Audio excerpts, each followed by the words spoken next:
Natural hair colour కోసం చూస్తున్నారా? అయితే Anoos henna and black expert వాడండి. నమస్తే రమగారు. నమస్తే జయ. ఏదైనా ఒక మంచి నావెల్ చెప్పుకుందామండి. మాలతీ చందూర్ గారి కథలు కొన్ని చెప్పాం కదా, మనసులోని మనసు అవి చెప్పుకున్నాం మనం. శతాబ్ది సూర్యుడు చెప్పుకున్నప్పుడు ఒక ఆవిడ నన్ను అడిగారు కాంచన మృగం కూడా చెప్పండి అని. కాంచన మృగం కొంచెం కాంప్లికేటెడ్ అని నేను పెద్దగా దాని మీద ముందుకు వెళ్ళలేదు. అందులో కథ కంటే వేరే వేరే విషయాలు చాలా ఉంటాయి కాంచన మృగంలో. మాలతీ చంద్రు గారు ఒక ఏమన్నాలంటే ఎన్సైక్లోపీడియా లాంటి వారు. ఇంగ్లీష్ కథల్ని చాలా వాటిని తెనిగించడం అంటే అది అనువాదం చేశారు. పాత కెరటాలు రూట్స్ అని ఆ పాత కెరటాలు అబ్బాయి ఎన్ని ఇంగ్లీషు కథల్ని నావెల్స్ని సింప్లిఫై చేసి సినాప్సిసే రాసినవి ఎన్ని పుస్తకాలు ఉన్నాయో, ఎన్ని కథలు ఉన్నాయో. Gone with the wind, Rebecca అలాంటివన్నీ చదివాను నేను. భలే బాగుంటాయి. అయితే ఈ కాంచన మృగము మనుషుల మనస్తత్వాల మీద రాయబడిన ఒక కథ అనమాట. ఈ కథను ఎట్లా ప్రారంభిస్తారంటే, నేను ఇది బ్రీఫ్గానే చెప్తున్నా. మాలతీ చంద్రు గారి పుస్తకాలు అన్నీ కూడా must by, must keep, must read ఉంచుకోవాలి, మన దగ్గర ఉండాలి. అప్పుడప్పుడు తిరిగేస్తుంటే ఒక సాధారణమైన ఇప్పుడు మన పక్కింట్లో వెనకింట్లో మా ఉంటారా జయ, ప్రతి వాళ్ళకి ఒక బ్రహ్మాండమైన కథ ఉంటుంది కుటుంబానికి. అవును, ప్రతి వాళ్ళకి ఒక గొప్ప తాతగారు, గొప్ప నాయనమ్మో, గొప్ప అమ్మమ్మో, మంచి అమ్మో, ఒక చెప్పుకోదగిన కథో. అది మామూలు కుటుంబం నుంచి పేద కుటుంబం వరకు ప్రతి వాళ్ళకి స్పెషల్, ప్రతి వాళ్ళకి సక్సెస్ స్టోరీస్ ఉంటాయి. ఒక క్యాజువల్ స్టోరీలో కూడా సక్సెస్ ఉంటుంది. ఆ మామూలు విషయాన్ని కూడా బాగా చెప్తారు ఆవిడ. మాలతీ చంద్ర గారు చాలా స్పెషల్. నాకు చాలా ఫేవరెట్, నాకు బాగా ఇష్టం కాబట్టి చదివినవే మళ్ళీ మళ్ళీ చదువుతా. నేను అనుకుంటా కొంచెం నా ఐడియాలజీ డెవలప్ అవ్వడానికి మాలతీ చంద్ర చాలా ఉపయోగపడ్డారనిపిస్తుంది నాకు. బాగుంటుంది ఐడియాలజీ. అయితే ఈ కాంచన మృగం కథ ఎట్లా ప్రారంభం అవుతుందంటే, ఒక ఆవిడ సుందరమ్మ గారని కొంచెం పెద్ద ఆవిడ, 60 దగ్గర పెడితే 60 ఏళ్ళ వయసు ఉన్న ఆవిడ హాస్పిటలైజ్ అవుతారు సమ్ హార్ట్ ఇష్యూ తోటి. అయితే ఒక రావు గారు, ఆయన ఆవిడ భర్త, 2 కొడుకులు, కోడళ్ళు, మనవలు, ఒక కూతురు, అల్లుడు, మనవలు. అయితే ఈవిడ హాస్పిటలైజ్ అయినప్పుడు ఆ హాస్పిటల్లో ఎలిజబెత్ అని ఒక నర్సు ఉంటుంది. ఆ అమ్మాయి ఈవిడ బాగా చక్కగా చూసుకుంటుంది. సహజంగానే నర్సులు అంటే మరి ఇవాళ రేపు మనకు తెలియదు, కానీ ఇది వరకు హాస్పిటల్లో వాళ్ళు చాలా శ్రద్ధగా చూడడం, ఒక రకమైన సేవక వృత్తి. అమ్మాయి చాలా శ్రద్ధగా చూసుకుంటుంది. ఇలాంటి అమ్మ ఉంటే బాగుండు మనకి, అలా అనిపిస్తుంది అనమాట ఆవిడని చూస్తే. ఆవిడ అంత చక్కటిది, చక్కగా ఒంటి నిండా నగలు, పచ్చగా అందమైన మనిషి, సాత్వికురాలు, కుటుంబంతో కూడా చాలా మంచి సంబంధ బాంధవ్యాలు, తెలివి కలిగిన, మంచితనం కలిగిన ఒక వృద్ధురాలు. ఈ ఎలిజబెత్ బాగా ఈవిడ్ని సేవించుకుంటుంది. నేను ఇంటికి వెళ్ళాక కూడా నువ్వు మా ఇంటికి రా అని అడిగింది ఆవిడ. అడిగితే, ఎందుకమ్మా మీరు బాగానే ఉన్నారు, అంత అవసరం ఏం లేదు అంటే, కాదు మా ఇంట్లో ఉండు, నేను నీకు పెళ్లి సంబంధం చూస్తాను, పెళ్లి చేసుకుందు కానీ మా దగ్గర ఉందో కానీ. ఆవిడకి ఈ అమ్మాయి నచ్చిందనమాట. అదే. అయితే ఈవిడ ఏం చెప్పింది, నా ఎలిజబెత్, కాదమ్మా మా తమ్ముడు ఉన్నాడు, తమ్ముడు వెర్రి పిల్లవాడు, వాడు నార్మల్ వాడు కాదు, మా అమ్మ ఉంది, అమ్మ నేను పిల్లాడిని వదిలిపెట్టి, తమ్ముడిని వదిలిపెట్టి పెళ్లి చేసుకోను అలా చెప్పేది. ఈవిడ ఆ భర్తతోటి, ఆవిడతోటి చక్కటి కుటుంబ సంబంధాలు నెరపటము అవన్నీ చాలా సంతోషంగా చూస్తుండేది ఎలిజబెత్. అయితే ఆవిడ ఒక పూటలో డిశ్చార్జ్ అయిపోతారు. బాగానే ఉన్నారు. 2 కొడుకులు, కోడళ్ళు వస్తారు, కూతురు వస్తుంది. కూతురు కూడా చక్కటిది ఆవిడలాగానే. అమ్మాయి కూడా సాత్వికంగా బాగుంటుంది. పెద్ద కోడలు బాగున్నట్టుంటుంది, చిన్న కోడలు మంచి కరోడాగా కనపడుతుంది. చూపిస్తారు ఒక్కొక్క క్యారెక్టర్ని. అయితే ఏమవుతుంది, సడన్గా ఆవిడ ఇంకా రేపు వెళ్ళిపోతారనగా ఈ అమ్మాయి తమ్ముడు వస్తాడు. పిల్లవాడు వెర్రి పిల్లాడని చెప్పింది కదా, నార్మల్ వాడు కాదు, ఏమనాలి, కొంచెం అబ్నార్మల్ కిడ్ అనుకో. అదే. కొద్దిగా గ్రహణ మొర్రితోటి, కొద్దిగా కాలు పొట్టి పొడుగుతోటి పుట్టాడు అబ్బాయి. ఆ పిల్లాడు లోపలికి వస్తాడు. ఆవిడ ఈ పిల్లాడిని చూసేసరికి చాలా ఎక్సైట్ అయిపోతారు. ఆ పెద్ద ఆవిడ ఉన్నట్టుండి పారాలసిస్ లాగా వచ్చేస్తుంది ఆవిడకి. ఈ అమ్మాయికి అర్థం కాదు, ఏంటి సడన్గా ఏమైపోయింది, శుభ్రంగా ఉన్న మనిషి మామూలుగా తిరుగుతున్నారు, కోలుకున్నారు హార్ట్ ఇష్యూ నుంచి. కేకలు పెడుతుంది. డాక్టర్లు వాళ్ళు వీళ్ళు పరిగెత్తుకొస్తారు, చిటుకుని అయిపోతారు. ఆవిడ కాస్త పోతారు ఆ సుందరమ్మ గారు. ఏమో అర్థం కాదంత శుభ్రంగా ఉన్న ఆవిడ డిశ్చార్జ్ అయ్యి వెళ్ళిపోవాల్సిన ఆవిడ ఇలా ఎందుకు అయిపోయింది, తన తమ్ముడిని చూసి ఆవిడ భయపడిందేమో అనుకుంటుంది. ఇంతలో ఈ హడావిడంతా ఆవిడ చనిపోవటము, వాళ్ళు వీళ్ళు డాక్టర్లు పరిగెత్తుకు రావడం, ఫ్యామిలీ అంతా ఏడుపులు గందరగోళాల్లో ఆ పిల్లాడు మెల్లిగా వాళ్ళ అక్కని పిలిచి, అక్క అక్క అమ్మగారే నా మెళ్ళో ఇది వేసారు అక్క అని మెళ్ళో ఇంచి ఒక గొలుసు తీసి చూపిస్తాడు. కాకపోతుంది, నీకు వెయిట్ వెయిట్ తెలియదక్క, నాకు తెలీదు, నా దాని దగ్గరికి రమ్మన్నారు, నా చేతి వేళ్ళు, వాడికి ఒక్కొక్క చేతికి 6 వేళ్ళు ఉంటాయి, 6 వేళ్ళు లెక్క పెట్టారు, నన్ను ఇట్లా మొహం దగ్గరికి లాక్కుని ముద్దు పెట్టుకున్నారు, నువ్వు పెట్టుకుంటావే అట్లా తల్లో వేలు జోరిపి ఇట్లా అని ముద్దు పెట్టుకుంటుంది అక్క వాడిని. ముద్దు ఎర్రటి వాడు ఆ పిల్లాడు, చక్కగా ఉంటాడు, కానీ గ్రహణ మొర్రు ఉంది వాడికి, చేతి వేళ్ళు ఎక్కువ, కాలు వంపు, చిన్న ఎర్రగా ఉన్నా కూడా అమాయకపు పిల్లవాడు, ఒక వెర్రితనం ఉంది, అదే చిన్న వికృత స్వరూపం వాడు. నిన్ను ముద్దు పెట్టుకోవడం తెలియదక్క, ఆవిడ ముద్దు పెట్టుకున్నారు, మెళ్ళో ఇంచి నువ్వే తీసేవంటే కాదు, మెళ్ళో ఇంచి తీశారు, నా మీద వేశారు, ఇట్లా వేసుకోమన్నారు, నేనే వేసుకున్నాను. ఈ లోపలేమో ఆవిడ కనుగుడ్లు వెనక్కి తిరిగిపోయి స్పృహ కోల్పోయి చనిపోయారు. ఎలా అర్థం కాదు, తెలిసిపోతుంది. ఇన్ని రోజుల నుంచి ఆవిడ మెడ నిండా వస్తువులు, మొదటే చెప్తారు మెడ నిండా వస్తువులు ఉన్నాయి, చేతులు గాజులు ఉన్నాయి, ఆవిడ చక్కగా ఉంది అని. మెళ్ళో 10 తులాల వస్తువు పోతే తెలీదు, ఏం చేయాలో తెలీదు. సరే ఏం చేస్తుంది, హాస్పిటల్ చీఫ్ డాక్టర్ ఉంటారు కదా, ఇది గవర్నమెంట్ హాస్పిటల్ ఏమో అనుకుంటున్నాను నేను, నాకు అలా అనిపిస్తుంది. సరే ఆయన దగ్గరికి వెళ్ళి చెప్తుంది, ఇట్లా జరిగింది. ఆయన నిర్ఘాంతపోతాడు. ఇప్పుడు ఈ గొలుసు మా దగ్గర ఉంది అని ఎలా చెప్పాలి, బాడీ వెళ్ళిపోయాక ఏమొస్తుందో అర్థం కాదు, ఏం చెప్పాలో తెలియదు. ప్రైవేట్ హాస్పిటలే కూడా అయ్యి ఉంటుంది బహుశా. ఇక అతనికి ఏమనాలో తెలియదు. ఈ అమ్మాయిని గట్టిగా పదునుగా ప్రశ్నిస్తే ఏమైనా సరే అమ్మాయి, మా తమ్ముడు అలాంటి పని చేయడు, వాడు అమాయక పిల్లవాడు, వాడిని మీరు చూశారు కదా, వాడు అబద్ధం చెప్పడు, అసలు మాటలే తక్కువ, వాడు అబద్ధం ఎందుకు చెప్తాడు, వాడికి బంగారం మీద ఆసక్తి ఉంది, వేళకి తిండి తప్పిస్తే వాడికి ఏం వద్దు, వాడు అమాయకపు జంతువు, వాడు నాకెందుకు, నాకు అక్కర్లేదు, అలా అయితే నేను మీకు తెచ్చిచ్చేదాన్నా, వీళ్ళ దగ్గర పర్సులు అవి ఉండకూడదు, నీ దగ్గర ఎలా ఉన్నాయంటే, సార్ మీరు అర్థం చేసుకోరు, మేము చిన్న పర్సులో డబ్బులు పెట్టుకుని మేము బ్లౌజ్ లోపల పెట్టుకుంటాము, ఇది అందులోనే పెట్టుకుని బయటకు వచ్చాను, నేను ఇంకేం చేయాలో తెలియక ఇప్పుడు వాళ్ళకి తెలిసిపోతుంది. ఈయన అక్కడికి వెళ్ళేసరికల్లా ఆ కోడలు పట్టుకుంటుంది, మా అత్తగారి మెళ్ళలోంచి వస్తువు పోయింది, ఈవిడ మా అత్తగారు మావగారు ఎంతో ముద్దుగా చూశారు ఆ నర్సుని, దొంగ మొహంది అని చెప్పేసి ఆవిడ లోపల ఉన్న వికృతత్వం అంతా బయటపడుతుంది. ఈయనకి ఏం చేయాలో తెలియదు. ఈయనకి ఒక ఫ్రెండ్ ఉంటాడు, సాయి ప్రసాద్ అని, ఆయన ఎల్ఎల్బి చేసాడు, బిఎల్ చదివిన వాడు. ఆయన ఒక షెర్లాక్ హోమ్స్ లాగా ఫీల్ అవుతాడు తను. అతను వచ్చేసరికల్లా ఇతను జరిగింది చెప్తాడు. చెప్పేసరికి ఈయన బాగా ఆలోచించి, ఓ పని చేద్దాం, ముందు మీ నర్సుని ఇక్కడి నుంచి కదిపేద్దాం, పద మనం వాళ్ళ ఇంటికి వెళ్దాం అంటాడు. అక్కడికి వెళ్ళేసరికల్లా మా అత్తగారి మెళ్ళలో గొలుసు మాయమైంది అని ఆవిడ నిలదీస్తుంది. ఆయన అంటాడు, కాదు కాదు అమ్మాయిని వాళ్ళని ఏమనకండి, చాలా బాగా చూస్తుంది ఎలిజా నా భార్యని, ఆవిడ చాలా సంతోషంగా ఉండేది, పోతే పోయిందంటాడు. అట్లా ఎట్లా ఒప్పుకుంటాం, 10 తులాలు గొలుసు ఊరికే వచ్చిందా, అది దాన్ని నక్క వినయం అని నర్సుని తిడుతుంది ఆవిడ. ఇప్పుడు వీళ్ళు బాగా ఆలోచిస్తే సాయిప్రసాద్ కనిపిస్తుంది, ఒకవేళ ఆ పిల్లాడు ఆవిడకి పుట్టిన కొడుక, లేకపోతే ఆవిడ భర్తకి పుట్టినవాడా, పిల్లాడిని మాయం చేసింది ఆవిడ, వాడికి ఒక 20 ఏళ్ళు ఉన్నాయి, లెక్క పెడితే ఈవిడ కూతురికి 34-35 ఏళ్ళలోనే ఉన్నాయి, కాబట్టి ఈవిడికే పుట్టుంటాడు, ఆవిడ వదిలించుకుంది పిల్లాడిని, ఏదో చేసింది. వాడు కనబడేసరికల్లా ఈ 6 వేళ్ళు ఉండటం, గ్రహణమొర్రి ఉండటం, పిల్లాడి కాలు అవయవాల లోపం ఉండటం, లేదా అవయవ లోపం ఉందని పిల్లాడిని వదిలించుకుందా, దీని మీద మనం ప్రయత్నం చేయాలి. ముందు అసలు ఈ పిల్లాడు ఎలీజా చూస్తే నల్లగా సన్నగా పొగచూరు కట్టేలాగా ఉంటుంది, ఈ పిల్లాడు ముట్టుకుంటే మాసిపోయేంత ఎరుపు, ఈ పిల్లాడిని వీళ్ళు ఎక్కడి నుంచైనా ఎత్తుకొచ్చారా. నేను ఎంత బ్రీఫ్గా చెప్తున్నాను జయ, ఈ పేజీలన్నీ పాఠకుడు చదివి తీరాలి.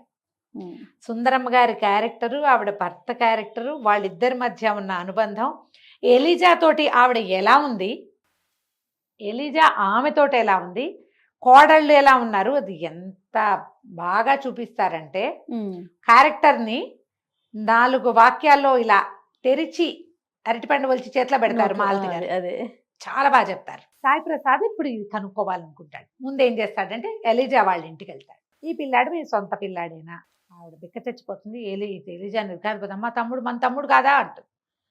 అంటే ఆవిడ నేను కొనుక్కున్నాను పిల్లాడిని అని చెప్తాను. ఓహో, కొనుక్కున్నట్టు కాగితం ఉంది నా దగ్గర, ఆ కాగితం ఏమిటి, ఎక్కడి నుంచి, అదేదో ఊళ్ళో మిషన్ ఆసుపత్రిలో నాతో పాటు పనిచేసే ఇంకొక ఆయ, వాళ్ళు ఒక పిల్ల తల్లి, ఆ పుట్టిన పిల్లవాడిని వాళ్ళు ఇచ్చేశారు. నేను ఆయాకి 200 ఇచ్చి ఎప్పటికీ ఈ పిల్లాడిని మళ్ళీ అడగమని కాగితం ఆయాతోటి రాయించుకుని 200 చేతిలో పెట్టి 200 ముట్టినట్టు రసీదు కూడా తీసుకుని అవి కాగితాల్లో దాచిపెట్టుకుంటుంది. పిల్లాడు అప్పుడు మూతి మీద చుక్కలాగా ఉంది, పుట్టుమచ్చ అనుకున్నాను. ఈ కాలుకి నా 6 వేళ్ళు, కాలు పొడుగు ఆ రోజు ఉంది. కానీ మగపిల్లవాడు, నాకు ఎలిజా ఒక్కతే, భర్త లేడు, మగపిల్లాడు మాకు ఆసరా అవుతాడని నేను ఆ పిల్లాడిని తెచ్చుకున్నా. వాడు అందం పట్టలేక, వాడు తెలుపు, ఎర్రటి పిల్లవాడు అని రాస్తారు. ఈ పిల్లాడు క్రమంగా వాళ్ళలో వెరితనం బయటపడింది, మొర్రిగా తెలిసింది, గ్రహణ మొర్రి ఉంది వాడికి. కాలేమో కొంచెం వాదం, ఒక కాలు పొట్టి ఒక కాలు పొడుగు. ఇక మాకు తోడు మా పిల్లాడు మావాడు, మేము వీడిని ఎవరికి ఇవ్వం, పిల్లాడిని వదలలేను నేనని చెప్తుంది. ఆ పిల్లాడు అమాయకంగా ఉన్న ఎర్రటి పిల్లవాడు. దీనికి అర్థం కాదు, తల్లి పిల్ల ఎలా ఉన్నారు హాస్పిటల్లో, ఈవిడ కాదా, సుందరమ్మ గారు కాదా, ఎవరినైనా తన భర్త వల్ల సంతానం కలగబోతున్న వాళ్ళని ఎవరినైనా అక్కడికి ఆవిడ తీసుకెళ్ళిందా, ఎవ్వరికీ తెలియకుండా ఎలా మేనేజ్ చేసింది. ఈయన ఇది చాలా ఇంట్రెస్టింగ్గా ఉంది, పర్వాలేదు ఎంత ఖర్చైనా నేను ఈ ప్రయత్నం చేస్తానని ముందు అక్కడికి వెళ్తాడు. ఆ మిషన్ ఆసుపత్రిలో ఇంతకుముందు 20 ఏళ్ల క్రితం పనిచేసిన ఒక ఆయాని పట్టుకుంటాడు. ఆ ఆయా వ్యవహారం అయింది. అప్పుడు క్రమంగా ఎట్లా తెలుస్తుంది, సుందరమ్మ గారి కూతురు, ఆ పిల్లకు ఒక 14-15 సంవత్సరాలే ఉన్నాయి. పిల్ల స్పృహలో ఉండేది కాదు, ఎర్రగా బక్కగా బలహీనంగా ఉండేది. పిల్లకి తెలియదు అసలు తనకి పిల్లాడు పుట్టాడని, పిల్లవాడు బతుకున్నాడని అమ్మాయికి అసలు తెలియని కూడా తెలియదు. పురుడు పోసి పిల్లని తీసుకెళ్ళిపోయింది తల్లి. ఆ పిల్లాడిని నాకు అప్పచెప్పింది. ఓకే, డబ్బు కూడా ఇచ్చింది పిల్లాడిని కాచుకోమని. నేను అమ్మేశా. ఇది అన్ని పక్కల నుంచి డబ్బులు లాగేసింది. ఈవిడ దగ్గర నుంచి తీసుకుని ఈవిడితో పాటు ఈ గర్భానికి కారణమైన కుర్రాడు కూడా వచ్చాడు అక్కడికి. ఆవిడ చాలా గట్టిగా కేకలేసి కుర్రాడిని పంపించేసింది. కానీ ఆ కుర్రాడిని ఈ ఆయా ఆకట్టుకుని అబ్బాయితోటి కూడా కొన్ని డబ్బులు పంపించేలాగా ఏర్పరచుకుంది. తర్వాత కనెక్షన్ పోయింది. ఈవిడ ఈ ఆయా వాళ్ళ దగ్గర డబ్బులు తీసుకుంది, పిల్లాడిని కూడా అమ్మేసింది, క్యాష్ చేసేసింది మొత్తం. అలాంటి తెలివిగల వాళ్ళు ఇప్పుడు కూడా బోళ్ళ మంది ఉన్నారుగా. ఇప్పుడు కొల్లలు, ఇప్పుడు ఫోన్లు వచ్చినాయి, సోషల్ మీడియా వచ్చింది. అప్పుడు ఇప్పుడు ఎప్పటి సంగతి 70లో కథ. అప్పుడు ఇన్ని లేవుగా సౌకర్యాలు, ఓన్లీ ఉత్తరాలే ఉన్నాయి. సరే, అప్పుడు ఈ పిల్లవాడిని చూడ్డానికి వచ్చిన ఆ కుర్రాడెవరో పట్టుకున్నారు. అక్కడికి వెళ్ళాడు ఈయన. వెళ్తే అక్కడ ఆ ఆయనకి, అతను ఇప్పుడు పెద్దవాడైపోయాడు, 20 ఏళ్ళ నాడు, అప్పటికే 18 ఏళ్ల కుర్రాడు, 17 ఏళ్ల వాడు. ఇప్పుడు 37 ఏళ్ళ 38 ఏళ్ళ ఉండాలి కదా. వాళ్ళ ఇంటికి వెళ్తే భార్య కూతురు ఉన్నారు. అతనికి కాళ్ళు లేవు, ఏదో యాక్సిడెంట్లో కాళ్ళు పోయినాయి. అతను ఏదో టీచింగ్ దాంట్లో ఉన్నాడు. ఈయన మెల్లిగా సాయి ప్రసాద్ గారు మెల్లిగా బూస్ట్ చేసి కనుక్కుంటాడు.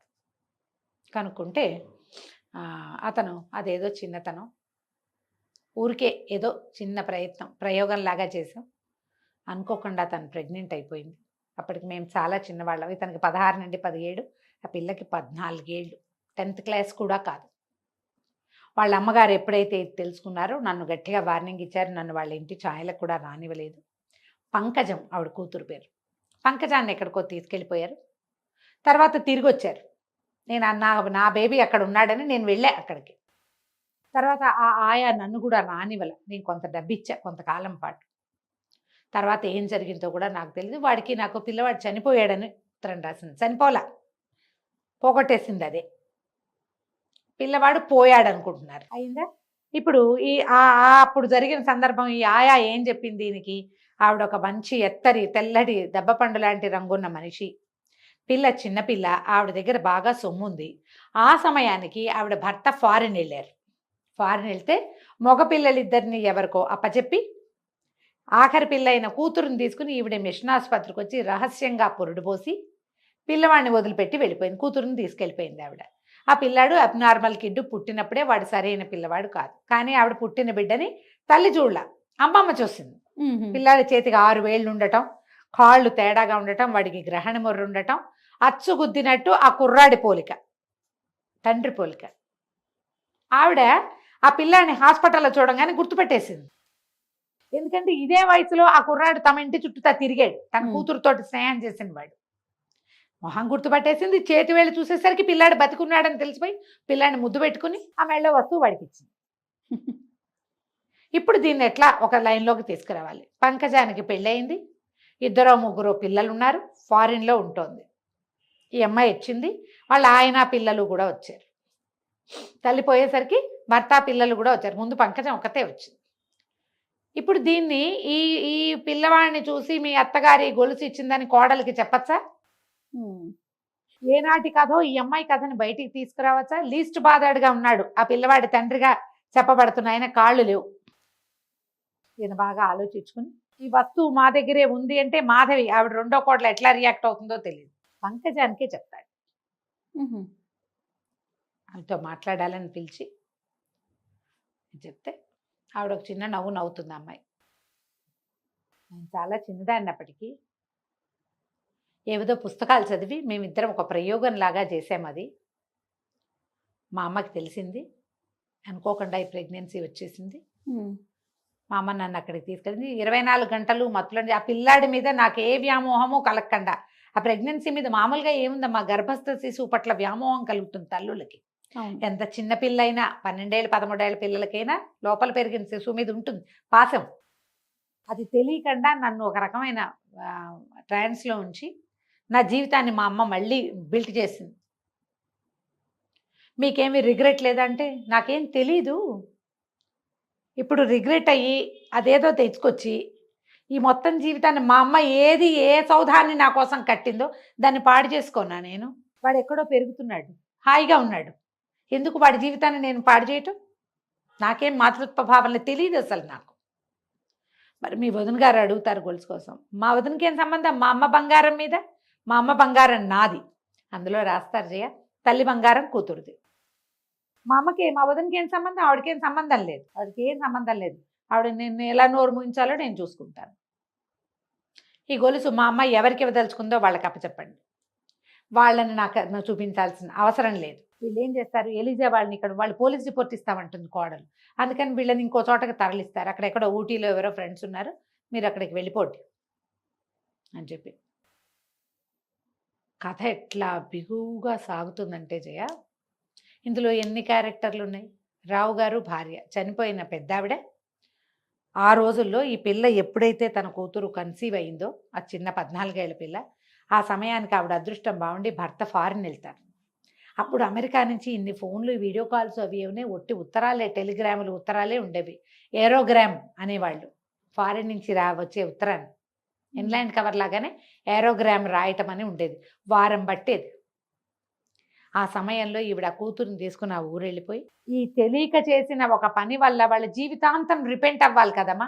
మనము ఈ కథని రెండో పక్క నుంచి చూసామనుకో, తల్లి పిల్లవాడు మాతృపాశము, ఆ కోణంలో నుంచి చూసామనుకో వీళ్ళు చేసింది తప్పు అనిపిస్తుంది. కరెక్ట్ రమ్మగారు. కానీ ఈవిడ ఈ 14 ఏళ్ల పిల్ల తెలిసి తెలియనితనం వల్ల, ఆ కుర్రాడు 16 ఏళ్ళు, ఈ పిల్లకి 14 ఏళ్ళు, వీళ్ళ వల్ల జరిగినటువంటి ఈ దీనికి రెండు జీవితాలు 2 కుటుంబాలు రచ్చకెక్కి బాధపడి వీళ్ళ జీవితాలు అధ్వాన్నమైపోయి కాకుండా పిల్లవాడిని సేఫ్ హ్యాండ్లో పెట్టాను అనుకుంది ఆవిడ.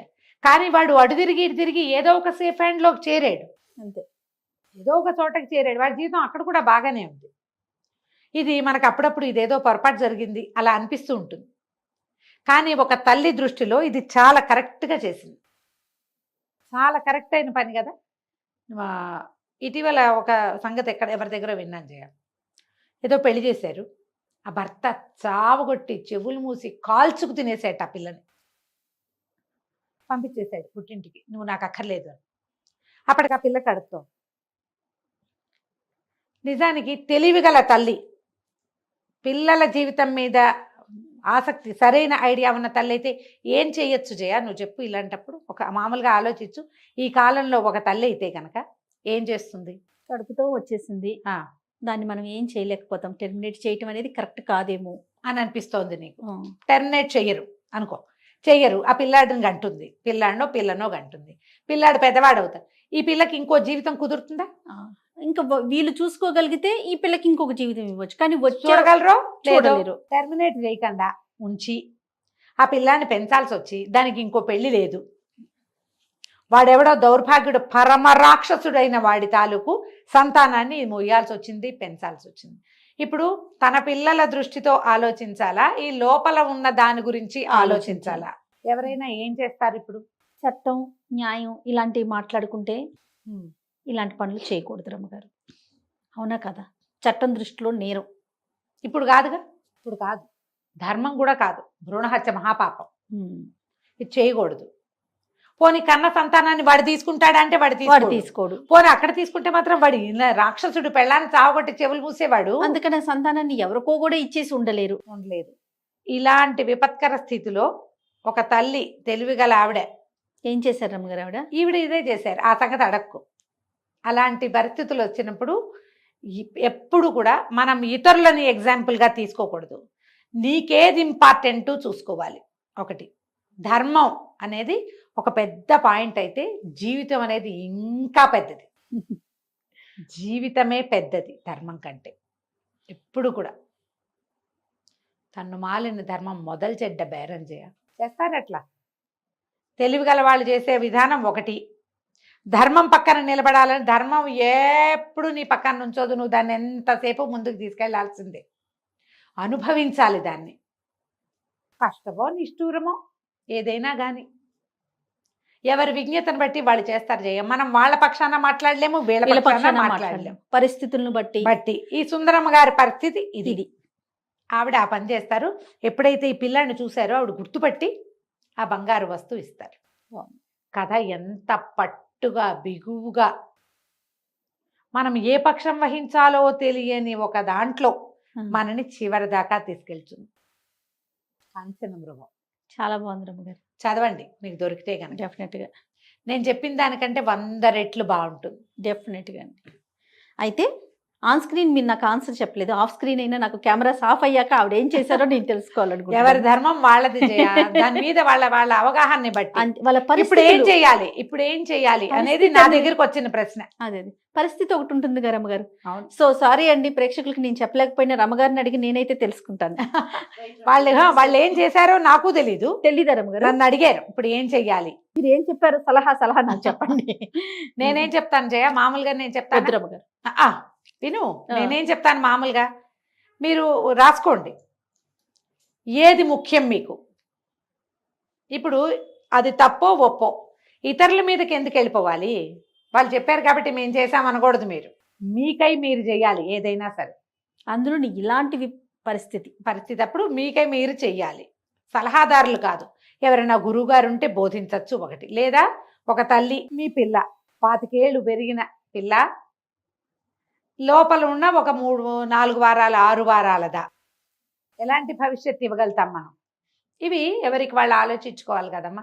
ఈ రోజుల్లో అంత ఆలోచన ఎవరు చేయటల్లా. ఈ ధర్మం పిచ్చి ఉన్న వాళ్ళు కొంతమందే ఉంటారమ్మా, అంత ఆలోచించట్లేదు. పిచ్చని నేను ధర్మం పట్ల వాళ్ళకున్న అవగాహనని బట్టి వాళ్ళు ఆ రకంగా ఆలోచిస్తారు. పరిస్థితులు రమ్మగారు, పరిస్థితులను బట్టే కదా. ఈ కాంచన మృగం మాత్రం మనకి సుందరమ్మ గారు చేసింది కరెక్టేనని అనిపిస్తూ ఉంటుంది, అప్పుడప్పుడు అనిపిస్తుంది. ఏది ఇంపార్టెంట్ అనేది. ఇప్పుడు వాడెవడో ఒక పిల్లవాడు, ఒక అబ్నార్మల్ కిడ్ కనపడితే వాడి వైపే ఉండాలి అని మనకు అనిపిస్తుంది, కానీ వాడికి మంచి జీవితమే లభించింది. అది అందరికీ లభించకపోవచ్చు, అది ఈవిడికి మంచి జీవితమే లభించింది. నాకు అక్కర్లేదు, మా అమ్మ ఏం చేయాలనుకుందో నేను దాని మీద ఉంటానని చెప్తుంది ఆవిడ. ఇప్పుడు ధర్మాధర్మాలు నాకంటే ఎక్కువ మా అమ్మే ఆలోచించింది. మా అమ్మ ఒక ఐడియా ప్రకారమే చేసింది. ఆవిడ చేసిన దానికి దాని మీద ఉంటాను, నేను దీని మీద ఉంటాను. మా అమ్మ ఇవ్వదలుచుకుంది ఇచ్చేస్తుంది అంతే. అది నాకు ఇవ్వక్కర్లేదు, మీరు వాళ్ళకే ఇచ్చేయండి. మా అమ్మ ఎవరికి ఇచ్చిందో వాళ్ళ దగ్గరే ఉంచుకొనివ్వండి దాన్ని, వాళ్ళు ఏం చేసుకున్నా సరే దాన్ని. మా అమ్మే కరెక్ట్. చాలా బాగుంటుంది కదా, కుదిరితే చదవండి. ఈ డిస్కషన్ అంతా నిజానికి అనవసరమే అంతే, కాకపోతే ఇలాంటి సందర్భాలు కొన్ని అవుతాయి అంతే. 70లో రాశారు ఇది. సూపర్ రమ్మగారు. నమస్తే. నమస్తే జయ.